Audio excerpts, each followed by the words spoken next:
Usaha yang juga masuk dalam bursa bakal calon wali kota Makassar membuka ruang dialog saat melakukan belusukan. Berbagai informasi diperoleh dalam kegiatan yang menghadirkan akademisi dari sejumlah kampus di Makassar. Kritikan dan juga saran menjadi bahan evaluasi untuk menyusun program kerja dan juga visi misi ke depan. Tak dari kalangan akademisi, program rudal juga menyerap aspirasi dari kalangan milenial. Semuanya bagus masukannya. Itu nanti kita lebih mendalami lagi, kita kaji lebih dalam supaya itu satu menjadi visi misi dan menjadi suatu program. Saya ini kan akademisi semua ini yang senior semua yang paham benar bagaimana sebenarnya kondisi Makassar bersama masyarakat.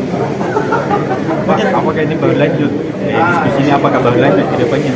Oh, nanti tinggal kita pendalaman aja, ya.